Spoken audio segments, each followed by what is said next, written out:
Hey everybody, welcome to Hear Us Out. I'm Patrick. And I'm Paul. And we're going to talk about Avengers Endgame, the biggest movie in the world that everybody's already forgetting.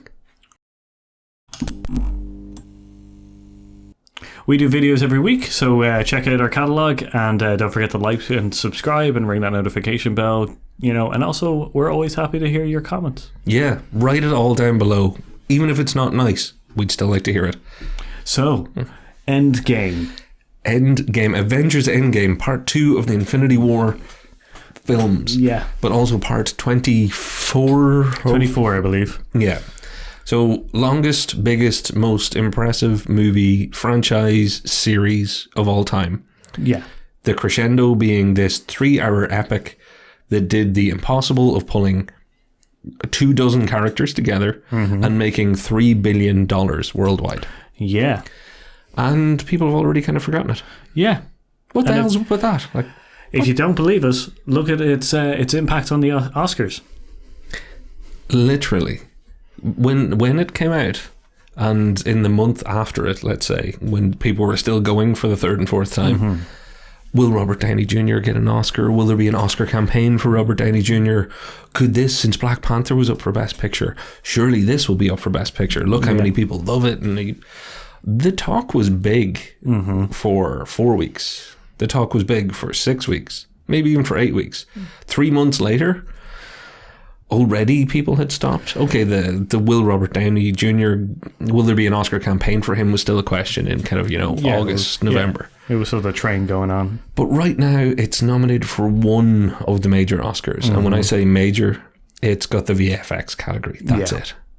What do you think? How can you go from that big to not small, but forgotten? Not forgotten, but not as in people's minds. Yeah, and I think it's several. I think there's several possible reasons which all kind of collaborate together to cause this to happen. My first one would be, which is going to be a surprise. I don't think it was as good as originally thought. Controversial, kids. I know, I really liked it, but I think there was elements in there that people got hung up on too much. That may have soured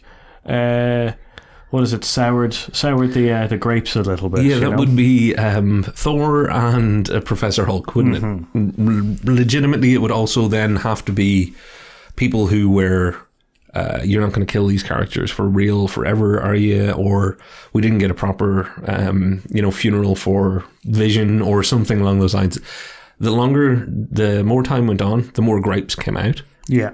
My favorite gripe, I remember somebody losing their mind going, you know what though, if you think about it, if that rat hadn't stepped on the right control and, Scott Lang hadn't popped out, that's the future. Oh, Doctor Strange seeing 14 million possible futures. It was based on whether or not a rat stood in the right place. That's what the entire Infinity Saga hinges off. And I kind of looked at them going, weirdly, you're right, but it so doesn't matter with everything else that you could pick holes in. Yeah. But it just goes to show you, people loved it up to the point that they didn't. Yeah. Which I think is one of the bigger factors to it, which is I think it was one of those slow burner kind of I think everyone was really hyped for watching it. They watched it, they thought it was brilliant, and then they kind of we got kind of I think after a couple of extra episodes or watches and then conversations with friends and stuff, you're kind of not to say that there isn't epic moments in it. I think I'm going to go on record because Paul has just said it's crap and the worst film ever. You heard it here first. He can't take it back. I want to say that I actually adored Endgame, and then I went to see it a second time. I loved it even more. For those following months, I still loved it, but I started having more of the feeling, and we talked in videos about this, I started having more of the feeling of it was really impressive. And it was great and deserves a lot of credit. I started using words like impressive and credit. Yeah. Not love and affection. Yeah, not the stronger elements of the words. Yeah, there was a massive amount of respect coming from me. The respect was growing, but the emotion didn't correspondingly grow. Yeah, and I think it was because it pulled off a fantastic thing of balancing a lot of characters together. But that would have been more impressive if we haven't seen it for quite a while. As in, Avengers did it really, really well.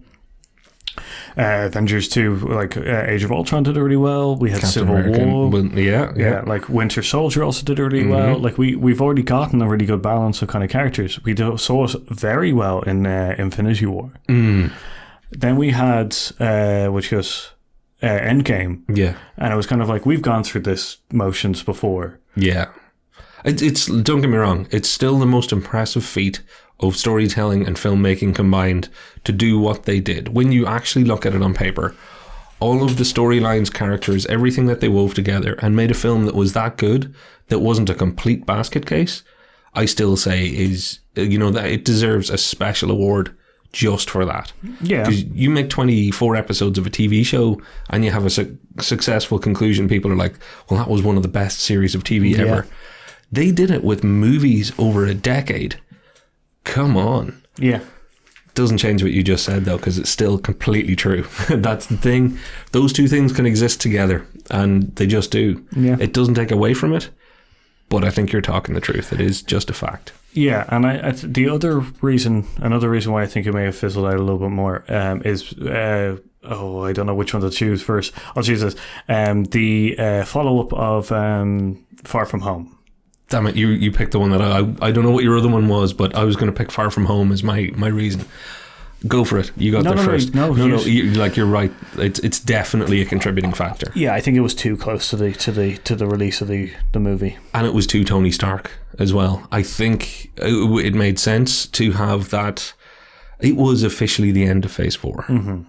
And it was obviously a Sony Marvel property, so it was the official end of Phase 4. There's a whole thing, and then there was the split, and yada, yada, yada. Yeah. But Iron Man, Tony Stark, being a prominent feature. A mentor? Yeah, and the cameo tree voice, etc., all of that stuff, it was a little too soon. It was a little too quick. There was no time to, and I won't say mourn or grieve because that's a little bit too heavy for all this, but there was no time to really let it all sink in. Endgame didn't have enough breathing space. Yeah. It's a shame. It is a shame. Yeah, that's it's exactly my point, is that it just came too soon. Like it just didn't let us to catch the breath that we probably needed. And like not that like, I know the formula in which the date should have been, kind of thing. Like maybe I would have been a little bit softer on it after a month, like a month more or something, or maybe 2 months. But the other one, the one that I was going to choose, is the re-showing with the few minutes of Hulk. Oh yes, afterwards, which the unfinished VFX. Yeah, and everyone felt that it was the push towards getting the highest grossing movie kind of thing. Because it was. Yeah. They were doing everything to make sure that they passed the 2.7 or whatever it was at the time. Yeah, and I think that also didn't give us enough time, because it wasn't about Endgame the movie anymore. It was about Endgame the event, the bottom line. Yeah. Kind of thing. And it's like we also the way that it was also told about with the extra time for Hulk.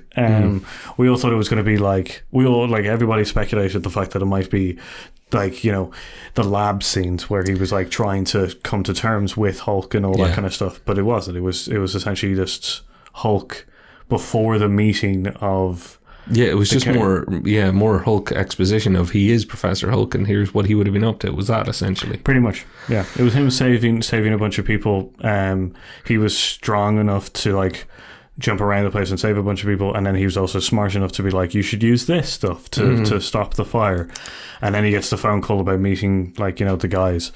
In retrospect, because and you can go and watch our extremely long Endgame video if you like.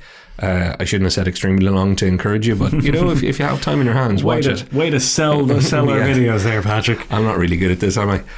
But looking back, because I didn't have as big an issue, I understood and I agreed.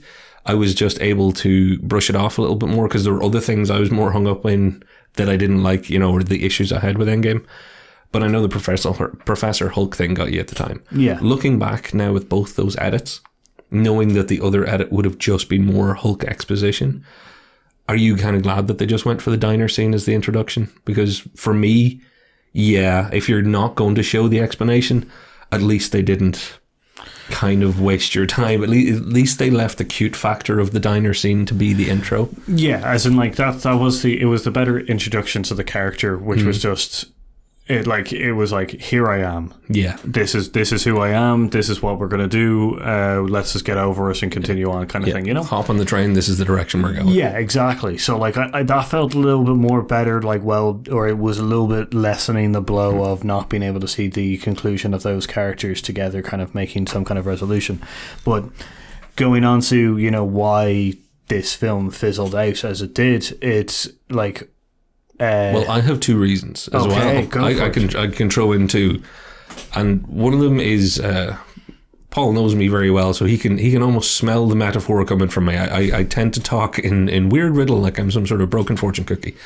But in this case, I think if you think of Endgame as a firework with that massive explosion, and then the fizzle, and then people forget about it, that isn't right. For me, it's a firework display, and part of the reason it's been forgotten a little is because it burned. You ever watch fireworks on TV on New Year's Eve or something, and it just goes too long, and you're like, okay, I've had enough. Not the movie, but that event period when they were pushing for the 3 billion and when they were doing the releases. Yeah. The whole Endgame out there cinema talking about being part of the press lasted longer than it should have. So it's kind of like... There was a real fatigue to it. There was fatigue because it was so bright for just too long, and you were like, okay, yeah, okay. You're like, oh, well, actually, this could end now. You know, I don't really care if it gets to 3 billion that much anymore. And then when it all went black and it was all gone, everybody was like, whew, next thing, please, because, you know, it didn't help it in that respect. And I think the second thing that then followed up very soon after all that, the Spider-Man Marvel Sony fallout, what would that have been, 4.5 months later?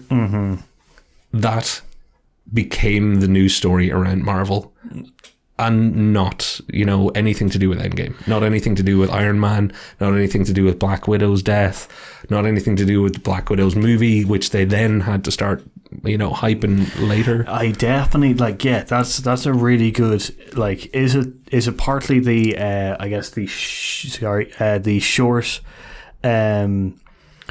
attention span kind of thing, where it's just like, oh, this is the new drama, kind of thing, which is taken away. It overshadows the wrong word.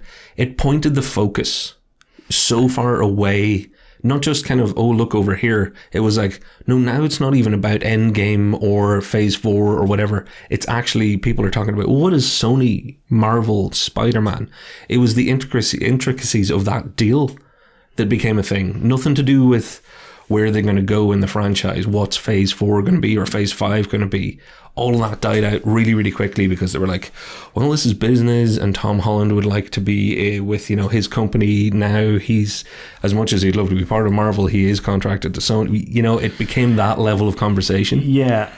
And people had enough of that with the 3 billion box office conversation, as opposed to nobody talked about Thanos. Do you remember after Infinity War? Everybody was talking about Thanos. Yeah. Talking about the complex villain, right, wrong, whatever you may feel or believe. That was the thing to talk about the movie. Yeah, that was the movie. Yeah, because we got into an argument about Thanos and stuff, and his beliefs and stuff. We had a conversation. You're going to do an argument. That's very true, and also very popular to my lifestyle. I do like to get into an argument, and no one else will be there for it. No, we did have a great conversation about it, but that was about the story. Yeah, and I definitely get it. And then like I remember there's like the one thing that does have for a good movie is the fact is that I can pick out a still, and I can in Endgame, but like I can pick out a few in Endgame, but like I feel that it was like that was the idea. Yeah. As in, instead of those moments happening in which I've taken out those stills, it was like, this looks really good. Yeah, there was a little bit of that. And I think in hindsight, I'm seeing more of those. It didn't hit me as much at the time. Yeah. Well, that's always going to be the after effects of getting to kind of like away from the rose-tinted glasses to the analyzing of the movie. There are a few things that I will never forget the feeling I had, because I knew it was just about to happen before it did. When Cap caught Mjolnir, I nearly took the arm off the cinema seat. And my wife was with me, and she knew, Like, she could feel my physical reaction. I was like, yes, I practically high-fived the screen. One of my favorite cinema moments of all time. Mm-hmm. But since then, and we talked about this last week or the week before, Scarlett Johansson eating a peanut butter sandwich, talking to Captain America. That, ladies and gentlemen, is why Scarlett Johansson not only was amazing in Jojo Rabbit, is amazing in Marriage Story. She's nominated for both supporting actress and best actress. Yeah. She was, the sign of what was about to come was actually an Endgame. You're like, my God, how good was she sitting there with a peanut butter sandwich? Yeah. That's now the scene that sticks with me all these months later, or a year later. Yeah, no, I definitely get you. Hey, they had good stuff that I didn't recognize as much as I recognized, but I didn't think that'd be the scene that'd stick with me. That's very true. But yeah, like I think those kind of points which collaborated together into making, like, you know, the flash in the pan kind of event that was the end game kind of movie, which is being like, you know, spotlighted in the Oscars kind of thing, because like we no longer have, like, there's no backlash in the fact that which because Robert Downey Jr. hasn't gotten the Oscar nomination, and or quite even, rightly, I don't think he should. No, like I think there's a massive body of work in which he should have gotten it in pasts, but like, yeah, it's just a surprise as well for that event. Yeah, and I'm really looking forward to the next phase of Marvel movies, and hopefully we'll get stuff that is so good we will legitimately be talking about Oscars again. Yeah. I hope. I don't think it's going to be for anything to do with an Avengers film, though. I think it's going to be a standalone. I think so too. I think that's, like, you know, Black Panther was a standalone film, but I don't think it was the right one, just because not all of the elements to create a Best Picture was there. A lot of them were, but not all of them. And I don't think Avengers will ever make it into the Oscars in a Best Picture role. And that's because I like we just said, it'll be a solo film, so to speak. And that's the final reason I'm going to throw in for why people are forgetting Endgame a little bit, because they never forget Iron Man. They don't forget, you know, whatever your favorite might be it Captain America or Black Panther or, you know, let's not even restrict it to Marvel, Wonder Woman, whatever the film that you like most is probably a solo. And I think Endgame doesn't have that one single connection. It's not like, that's my Iron Man. Yeah. So that's one more reason on top of all, like you said, it's a confluence of a load of reasons. Yeah, like, it's not one of those single reasons that it's going to be overflowing. I definitely think that it's a combination of a lot of those. I'm now thinking about it though I think the biggest contributor is actually the Sony Marvel kind of fallout. I think it's still a distraction, yes, for damn sure. So I think that was probably the biggest contributor to it, but it wouldn't have been as much of a impact as without all the rest of them, kind of thing. But yeah. So there you go. You let us know if you actually agree that this is the case, that it has disproportionately gone from the high to the not low, but just being slowly forgotten, like someone snapped it out of existence. Pull that one round. Wow. So, yeah, comment down below about all that, and if you disagree with us, definitely we'd love to hear you as well. You know, because you'd like to see that, you know, maybe we are wrong. You know, because, you know, the film was pretty good. Yeah. So. And while you're typing, maybe hit like, maybe hit subscribe. Even if you don't, we do videos every week. Come back and check us out. So, I've been Paul, and I've been Patrick, and we've been here as Safe.